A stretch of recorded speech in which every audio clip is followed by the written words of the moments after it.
Why don't we go to my parents' house for New Year's? My husband's words were the catalyst for everything. It was also the start of the end. Susan is my name. I am a 35-year-old housewife. My husband Ben and I had the same job and got married. I left the company right after giving birth to our beloved daughter Emily.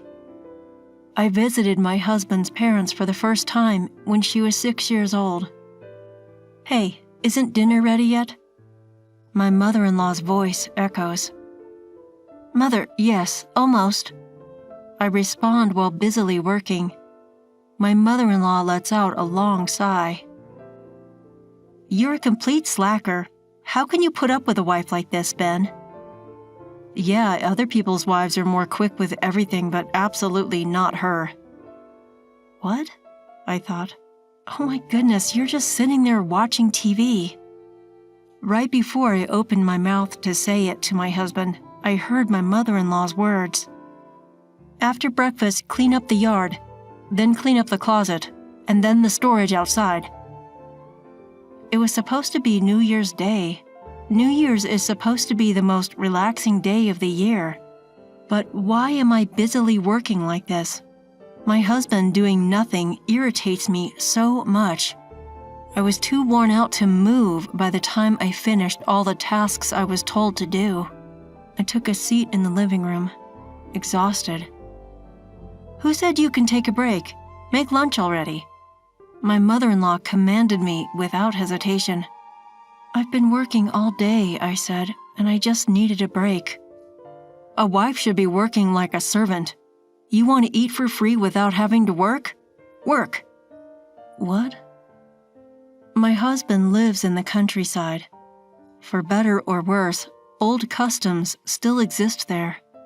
A wife is the one who enters the family. The old way of thinking persists. But no wife was ever made to work like a servant. "Hey, can you help me a little?" No way. My husband responded with a sarcastic tone. At home, my husband does nothing. He does even less at my in-laws, drinking all day. And my husband hasn't moved at all since this morning. "Hey, I'm going grocery shopping." "Yeah, then go." "Hey, help. Supermarkets in the countryside are very far. My husband, who has a driver's license, has been drinking since this morning. Well, I do not have a license. So I had no choice but to walk. It is 30 minutes one way. He frowned when I asked him to at least carry a few things. "Nah, I don't want to." Quick, cold response again. "Do you want me to throw mochi in your face?" I wanted to say. Ha, I'm sure it would be difficult to remove. I see him in front of me as I imagine things like that, while my husband just shows off his beer can. I just had a drink. What's the deal with the robot talk? I am drunk. So what? So I can't go. Ha, you just don't want to go. I see, you useless jerk. My mother-in-law yelled at me angrily from behind. "Is the meal ready yet?" Oh, God. I'm so going to get tons of mochi. I'm finally back. The 60-minute walk was extremely hard, and I was carrying bags in both hands on the way back. I felt dizzy when I arrived at my in-laws' house. I put the bags down and sat down at the front door. I let out a sigh. Then I heard this. "Hurry up, you are slow with everything, just like your mother." I'm sorry. I just heard my mother-in-law yell and my daughter apologize. And at this moment, I was the robot that had just used up all of its energy, but now found energy to spare. As if I had forgotten how tired I was, I jumped to my feet and dashed in the direction of the voice. I stomped into the kitchen, stepping on my husband who was still on the floor doing nothing. I heard him groan but didn't care. And this is what I saw. "What are you doing?" My mother-in-law and daughter both looked at me as I yelled, "Mom!" "Oh, you're finally home." My daughter's face lit up when she saw me. I could see tears in her eyes. My mother-in-law sat down like she didn't care. "What are you doing?" I demanded of my mother-in-law. My mother-in-law sneered at my question. My daughter was holding the rice cooker's inner pot in her hand. "Why is she holding that?" "What are you doing, Emily?" My daughter explained uncomfortably. "Well, Grandma told me to get ready because she was hungry. First, she told me to cook rice. I washed the rice and..." She can't even cook rice. Such a useless granddaughter. What are you teaching her? She is just like you. I wonder if she really is my son's daughter. Of course, I could no longer control my anger when she talked about my daughter. "She's only 6 years old. I can't believe you're asking her to do that. Of course she knows how to do it, but can't you just do it yourself? How dare you do that to your own grandchild?" My mother-in-law's face turned bright red and her voice squeaked. "What are you saying? You want to put this old woman to work? What a horrible woman! Look, a wife is a servant, and she's supposed to shut up and work, and the daughter of a servant is also a servant." A servant? Who do you owe your living to? You live off my son's hard work. You are supposed to respect my son and me. Stop complaining and get to work, servant. Yelling, my mother-in-law left the kitchen. She was so fierce that I could not say anything back to her.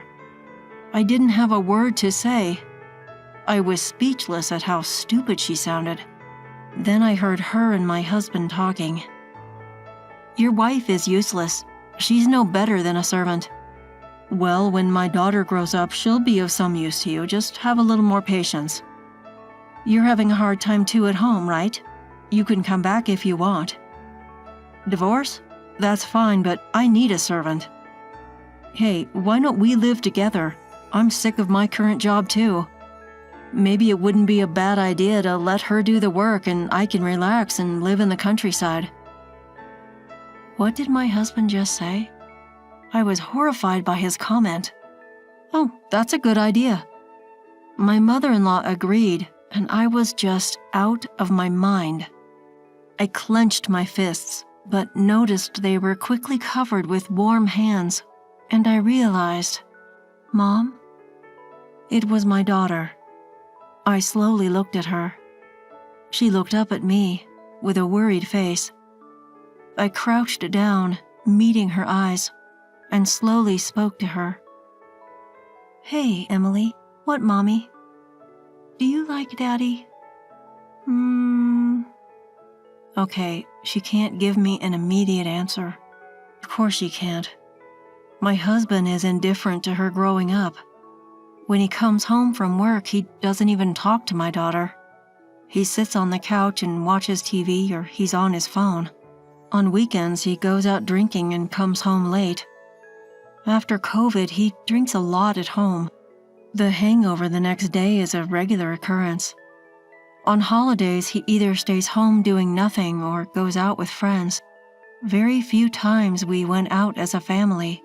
I mean, when was the last time we went out together? This family trip to the in-laws is the first trip we had together in years. I am sure my husband doesn't even know which class my daughter is in kindergarten. He doesn't know what she likes and what she doesn't like.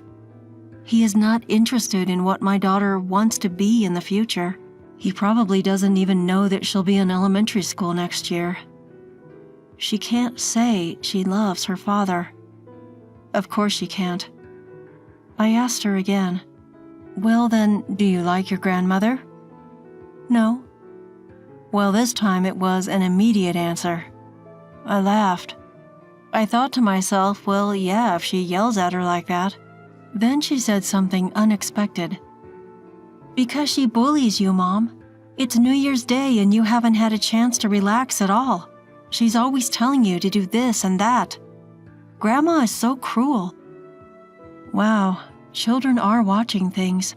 Well, I guess they can tell when I'm always being ordered around like that. Smiling, I asked her the important thing. "Emily, do you want to live with your grandmother?" She shook her head. "Do you want your father?" "No." That was a wonderful, immediate answer, and I decided, the next day. I went out with my daughter in the morning. By the time we got back to my in-laws' house, it was dark outside. When I entered the house, my mother-in-law and husband were waiting for me, looking annoyed. They said, "You're finally home? What have you been up to?" "Yeah, some stuff." I avoided my husband's question. Seeing me like that, my mother-in-law said to me, "Ha, young wives these days. I'm hungry, servant. Where's my food and tea?" My mother-in-law acting like commander-in-chief. I silently served them both tea. My husband tried to pick up the teacup, but I quickly snatched it away from him. "What? What the hell?" My husband was shocked. Then I poured the tea on his head. "Whoa, what are you doing?" "Don't worry, it's already cooled down." "That's not the point. Hey, what the heck? Stop!"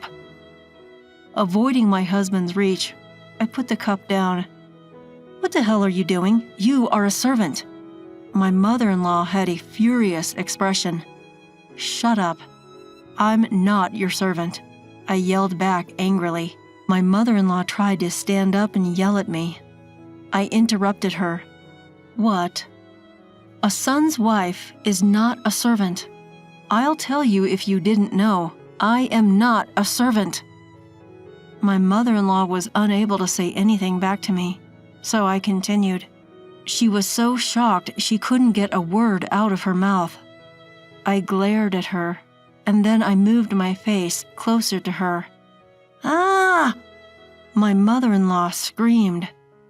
I moved my face closer to her. I didn't care. The distance between us was 10 centimeters. "Listen to me. There is no system in the world that allows you to use a wife as much as you want. I will protect my family, but I will not be your servant." "What? I am your husband's mother. I am your family, so protect me and do as I tell you." "Are you crazy? If I was a real servant, I wouldn't be your family. How are you my family when you're just commanding?" I calmly replied to my mother-in-law.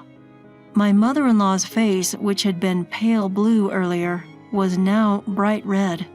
"How dare you talk to me like that?" "You were talking to me like that too. Why can't I just talk like that to you?" "I am your mother." "Ha, stop saying stupid things." I had been holding back. I had been holding back so much until now, but I couldn't do it anymore. There is a limit to everything, and the attitude of my mother-in-law and husband finally broke down my wall of patience. "And what do you think your grandchild is, a servant? You treat your grandchild as a servant? Stop messing around with me." I moved my face even closer to hers, and her face turned blue again. It was like a traffic light. "What a weak woman you are." She had been so bossy, but just one little counterattack makes her like this? So surprised by her weakness, I scoffed and turned away from her. My mother-in-law, still with a blue face, was shaking a little. I turned my attention to the other person. "Now, you." "Yes?" So shameful how he answers like this. I glared at him. "What have you been doing while our daughter was being treated like a servant?" I was on my phone." "And?" "Was drinking beer." "Drinking beer while your daughter and wife were treated like servants. What a great life you have." "I'm sorry." "You think you just have to apologize?" "Ah!" I yelled at him with a devilish look on my face, and he screamed pitifully. He ran away and hid behind his mother. What are you doing? My head began to ache. Forget it, just fill this out. What is this? My husband, who had been hiding behind his mother, slowly came out. It was like a turtle and a baby turtle. When he noticed what the paper in my hand was, his face immediately went blank. Divorce papers? What? We are divorcing, so I'll never come here again. At my words, my mother-in-law said, "What?" My husband also said, "What?" His mouth dropping open. I shook the paper in front of them. My part is already filled out. I'll submit it to the government office after the New Year's break, so get to it. That paper is a fake.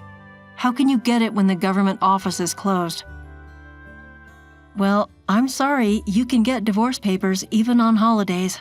And you can even download them online. If I want, I can bring it to the office today and they will accept it. When I said this and pushed the divorce papers at him, he shook his head, half crying. No, I don't want this. I don't want a divorce. You don't want me to leave you, huh? No. You'd be glad to have me around to do everything for you? Yes. You don't want a divorce because you're comfortable with me as your servant? Yes. Oh, no, that's not what I meant. Ha, see? No! Is this deja vu? I think my husband screamed like that when I yelled several minutes ago. Oh well. If he's not writing it down, I'll have to ask an expert to do it for me. I'm getting a divorce even if you don't sign it. I've already spoken to my parents. Emily. Yes, Mom? Are you ready? Yes, I've packed all my things. As if to answer my call, my daughter came out. She held up her bag in her hand. Hey, are you going somewhere? I looked back at my husband, holding up my own bag too. Good question, we're going back to my parents' house now. Huh? You've got to be kidding. You've got to be kidding me. No, I'm not. This was not a joke?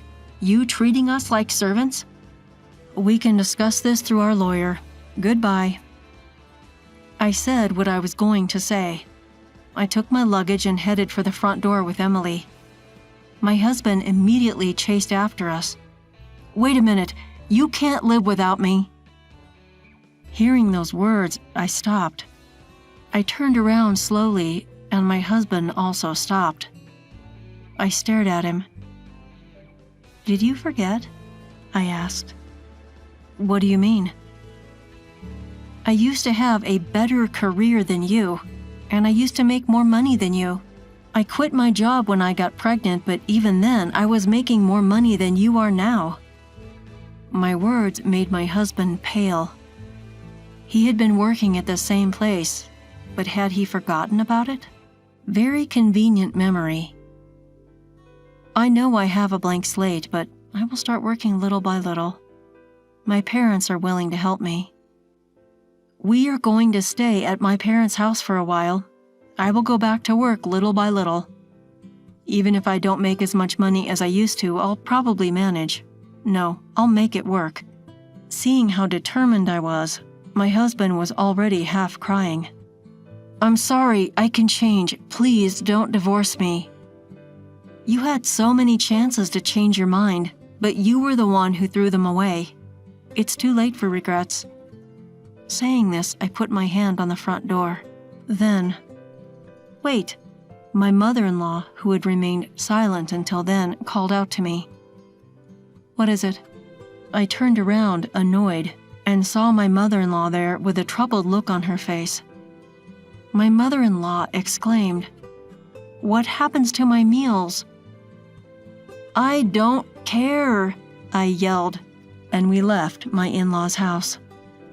Then my daughter and I went to my parents' house. My parents welcomed us with smiles. Well. Rough start to the new year. My mother urged us to warm up by the heater. My daughter was relieved and started peeling tangerines. Yes, sitting by the heater and eating tangerines for the new year. It was such a hectic New Year's. I hope we can spend a relaxing time next year. I promised myself that I would go to the shrine tomorrow to make that wish. After that, my husband kept insisting that he did not want a divorce. The discussion was difficult, but in the end we managed to reach an agreement, taking into consideration the fact that our daughter was refusing to stay with her father. Of course, child support was paid all at once. There was no way I could trust that man.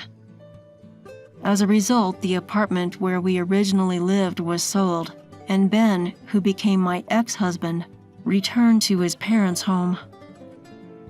My mother, she doesn't do anything, or rather, she's getting worse than before. One day, my ex-husband called me and whined. He told me that a neighbor had seen me working like a servant, and the fact that we were getting divorced was also known early on through the information network unique to the countryside. As a result, my ex-mother-in-law is being looked at with white eyes by the neighbors. Yeah, of course she is. No matter how rural the area, treating a wife like a servant is wrong. My ex-mother-in-law, who has been staying home because of this, has become extremely violent. She has been using her son as if he were a servant. He was standing up to her, which was leading them to an argument. He was complaining on the phone. I don't care about those things. I was going to hang up after telling him I had received the child support payment. "You got what you deserved," I said coldly. I could imagine my husband half crying on the other end of the phone. "Please, can't you help me just a little? I'm Emily's father, and my mother is her grandmother."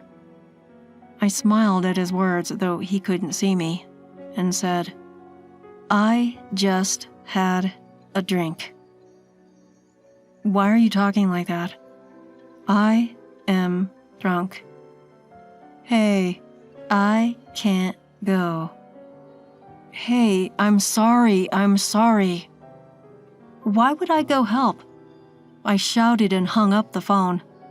I blocked his number. Good fortune comes to those who laugh. For a while after that, I couldn't stop laughing.